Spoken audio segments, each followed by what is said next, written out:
clip real quick to just fill in the blank here while I check a couple of things. And let's check Okay. this guy out that'll describe to us what's going on over there. Thank you, my friends. 33-year-old Assemblyman Zohran Mamdani, a social media savvy, self-described democratic socialist, has ridden a wave of anti-establishment sentiment to a shocking victory. I will be your Democratic nominee for the mayor of New York City. Last night, Cuomo said he called Mamdani to congratulate him. Tonight is his night. He deserved it. He won. Well, you heard that correctly. Zohran Mamdani has shocked the Democratic establishment to its core by beating Andrew Cuomo in the New York City mayoral race. Now, despite being smeared as anti-Semitic, a communist by Republicans and Democrats alike, by the way, Mamdani managed to break through all of that noise to unite a pretty broad coalition of New Yorkers. And we'll get into what that coalition looks like in just a minute. Hold on. Does that lady have did that lady have like napkins in her ears? What was that? Those are earbuds. I might also be at home with a screaming 2-year-old child. Hold on.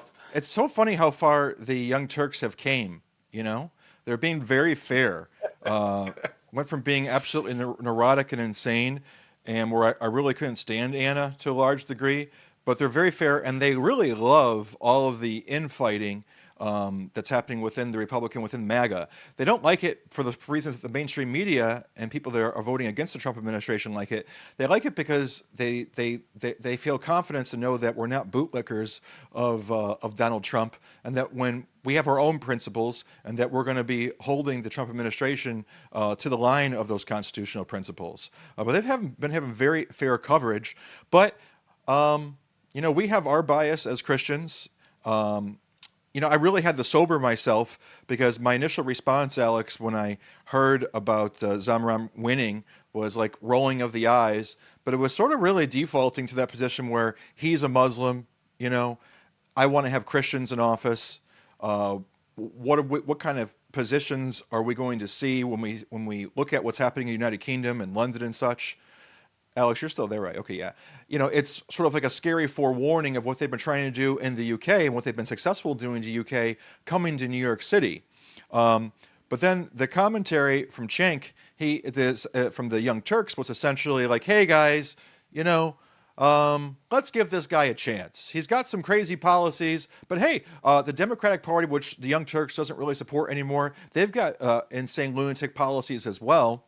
Alex, did you want to highlight some of the policies that Mamdani, if I'm pronouncing his name correctly, Mamdani, not that difficult of a name actually, that he is going to be bringing to New York City beta testing? Yeah. So basically, some of the campaigns that the running points that he was running on during his campaign was freeze rents for stabilized apartments to address housing affordability. In other words, grandfathering people in, I believe that's what that was, or actually, no, I think it was actually more like during 2020 when COVID was happening, there was like, basically if you were renting to somebody and they couldn't pay, then they were unable to like evict you basically. So that was one of the things. Another thing was to make the city buses and child care free, to reduce living cost for New Yorkers. Now, all of this stuff really sounds like, it sounds super great on paper, but they don't realize the downfall behind all of that is like, when you pay for a bus ticket, what is that supposed to pay for? Well, that's supposed to pay for upkeep of the vehicles, of the bus stations or whatever. The bus drivers, they have a wage. And then so it's like, what is that? What is the spiral downturn if you cut the bus fare off, right? In addition, childcare is free. Well, then, like, who's going to pay for the childcare then?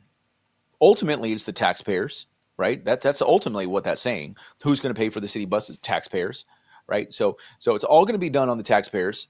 And what you know is that the And grocery stores are making such a huge markup, right? I mean, grocery stores are known to have like 50% markups on all food. Not, yeah, I right. mean, the But least not, margins of yeah. all. I mean, it sure seems like it when I go to try to when I go look at the Topo Chico cost, man. I remember buying Topo Chico for like, dude, $9 for 12, a box of 12. Now it's up to like $17, which is pretty crazy. But I anyways, know, and it I is to offset the digress. price. Well, it's not really offsetting, but it is to offset the cost. I was in New York, and I buy my almond milk over here for about $4, and my almond milk over there was $7, $8. But we're being told that that's to offset the costs of the lease and the rent and all those different types of things over there. So there is quite a large difference of cost of the food in order to accommodate for the price of rent in New York City. So although these things are labeled as, communist, or excuse me, socialist type of activity, I was sort of down a little bit with some experiments because at the end of the day, I am down with the Republic of the United States and the Constitution and delegation of powers to experiment. And when we fail epically, like New York City has failed epically over the years, and we see that Florida as a whole has really the cream has risen to the top in terms of policies. That gives us a never again mentality. But when things succeed, perhaps grocery stores having some sort of subsidization of the cost, maybe we will see that almond milk over there being reasonable. Eggs I'm getting over here for $6, over there I'm paying 12. So there has to be reasoning for it, and I don't think it's necessarily the for-profit corporations per se. No, Yeah, when definitely you're not. I mean, and this goes into actually, since we're talking about, food prices in New York City, one of the things that he was running on was to create a city-owned or to create city-owned grocery stores, so multiple city-owned grocery stores to ensure access to affordable food. Now, again, that sounds and looks great on paper, but what does that ultimately mean, and what does that ultimately lead to? You can ask any Cuban that was able to escape, Cuban socialism, which really not even it's communism, is really what it is, right? You can ask any Cuban that's come over here how that works out for them. But what happens is that they have like just aisles, long aisles of just one type of canned food, and like that's all you're going to get that week. Now that might be a little bit on the extreme side, but that's I very think similar to, yeah, that's that's when very that's similar when to it's what would happen. that's when everything had gone awry. I think that is an extreme depiction of when within the whole country, mandated throughout the entire country, you see that type of socialism step in. But it doesn't necessarily mean that socialism. I don't think it's became a big bad word.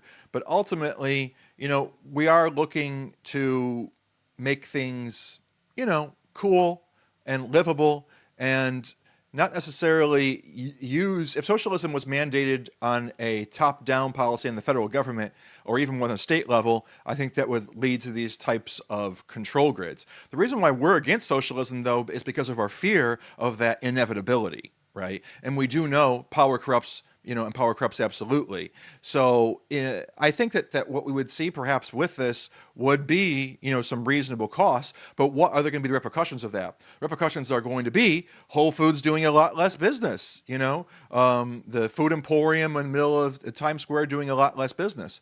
We know already when you go to the farmers markets, the costs are a little bit cheaper. Right. So I'm not completely against wild experimentation. However, some of his policies that I am against, such as blocking ICE agents, not allowing deportation, superseding the rule of law. So we're always going to get this mixed bags of goods, right? It's the same thing I think that we get in any type of, political ideology. It's always 80% good things, or a little, this particular Christian denomination, 90% good, but hey, Lucifer is actually the brother of Jesus. Oopsie, Yeah. Last but not least, one of the things that he was running on was to raise corporate taxes and impose a 2% flat tax on top earners to fund progressive initiatives. So a lot of these initiatives, he's basically just saying, hey, we're just going to tax the super rich a little bit more. And while that seems okay, well, hey, that's not going to affect me any. What could happen, and see, this is the type of thing that what could happen is a lot of these top rich earners or whatever, the ones that are going to get taxed, what's stopping them from, let's say coming down to a state like Florida where they're not going to be taxed like that. And then what happens to all of your funding? What happens to all the things that you've implemented? And so, on one hand, it sounds good. On the other hand, do we really know, if we're consistent with this understanding, if we're consistent with these policies, where does these things actually lead to? And I think what it really is going to lead to is, New York City just really continuing to go down in the toilet bowl, basically, essentially. Okay. And so, Matt, I don't know. I mean, you tell me. Do you think that that's a good thing that they're going to be taxing the top 2% or the top earners an No, additional flat tax? I think that's one of the scary things because once someone, trying a government food program or something like that, maybe that's a little bit possible to shut down in the middle if it doesn't work too well. But once people move out of a city, they sell their property, they move, they change their primary residence so that they're no longer at that tax rate, that tax residence in New York City. I mean, these are things that take a long time in order to come back and redevelop, and it could have, permanent implications on the city. Alex, just talk here for a second because I'm just getting us back onto Facebook because it appears that we lost Facebook here. Okay. Yeah. Well, I mean, those are some of the things that he was running on. Those are kind of like the main bullet points, so to speak, of his campaign. Some of the other things that was really disturbing, at least for me, and we could kind of go into the second portion, the major portion of this of at least our thumbnail, but Mamdani was involved in some, very controversial things. He was, you can say he's very anti-Israel, obviously being a Muslim. And, he's basically was very vocal about, Israel creating genocide in 2023. He attended some pro-Hamas rallies. In basically recently, in addition to Mamdani had recently, this is the most recent thing that he was actually known for, is he had a kind of a viral moment. And one may think is, okay, having a viral moment in March of this past year or this year, obviously he was running a primary. So having a viral moment, for him, can only be good for him, especially running against an Andrew Cuomo, right? And so his viral moment came with an incident with Tom Homan, who is the border czar of the Trump administration, and he basically confronted Tom Homan